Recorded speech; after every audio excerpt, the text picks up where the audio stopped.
ano masasabi mo na nakatrabaho mo ng isang Direk Mac Alejandre? Sobrang ganda talaga ng feeling. Like I was saying earlier, I've really been waiting to experience yung may pumiga sa akin talaga na director. Sabi nga ng iba, parang nakakatakot, nakaka-intimidate yung magkaroon ng ganong experience. Pero ako hinahanap ko talaga kasi I really feel like doon talaga ako mag-grow. And I don't feel like nag-grow ako kung puro parang okay na yan, pwede na yan.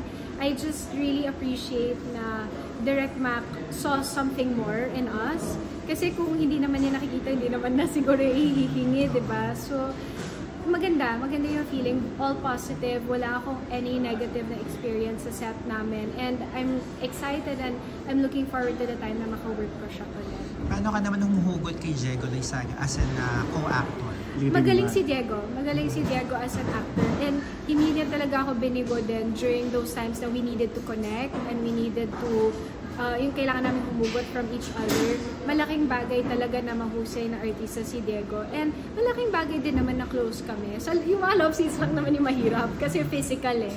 Pero everything else, para because may existing connection naman na kami as friends, nagamit pa rin naman namin yun. So, I'm very glad na siya yung naging partner ko dito. Last na lang, can you share back paano yung nag-umpisa yung friendship niyo ni Diego? Paano ba? Nag-workshop kami nung baguhan pa lang siya. As in, wala pa siyang any project. Star Magic ba? Star Magic pa lang. Tapos, pero hindi naman kami naging friends noon. Doon ko lang siya unang nakilala. Tapos si Tita Tong, si Tita Teresa, naka-work ko siya sa Passion de Amor. Siya yung mom ko. And we really hit it off. Naging close din kami ni Tita. Hanggang sa naging close kami dun sa kapatid ni Diego na nag-visit sa set namin sa Passion. Halos everyday siyang nasa house namin noon. Kahit wala kami sa bahay, nandun siya sa house. Yung kapatid ni Diego. Hanggang sa, tapos si Diego that time, parang iba yung barkada niya. Hanggang sa, hindi na namin masyado nakakasama yung kuya ni Diego. Si Diego na yung nakakasama namin. So, I'm sure, kapag hinukayan, makikita mo na he spent already the holidays with my family. Yun, kwento niya kanina, nagsisleepover siya sa bahay. Talagang naging parang kapatid ko na siya. Yeah. Now na you're working with, siyempre isang gabi si Diego Loizaga, no? And yes. they've opened na rin kasing collaboration with GMA and ABS-CBN. Are you, do you want to work with GMA artists or do you actually, my next film after this na natapos Playtime. na namin is Playtime. Yes. So ipapalabas po yan ngayong June 12. So Independence Day naman yun. So yun, next na ipapromote ko. Pero yun, may mga nakasama po ako mga Kapuso artists. Sanya. How does it feel working with Kapuso stars? Like Great! Great. Well, si Sian kasi, naka-work ko siya nung... hindi pa siya Kapuso. Wala pa kaming from Stars naman noon. And pero Sanya. yun, sina Sanya and sina Faye. I mean, I don't look at them as GMA artists, just as actors, as people.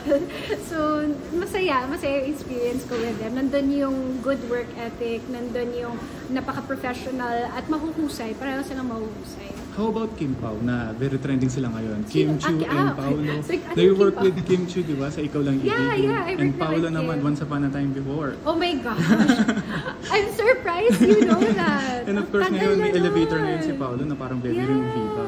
Oo. Any chance of working with Kim Pao? I've always wanted to work with Paolo again. Kasi parang sobrang bitin naman yung one. Series Tsaka, lang. ang tsaka pa po umarte doon. Oh my gosh. Parang sobrang baby pa ako nung time na yun. And it was just one episode. Like, I barely remember that experience. Pero, yun, ang lakas din ng tambalan nila ngayon. And Kim was such a joy to work with. Kung ano nakikita mo sa screen, yun talaga. Ganun talaga siya in person. So, it was great working with them. And the entire time na nag-teleserye ako with Kim, it was such a light experience. So, it's definitely something that I'm open to doing.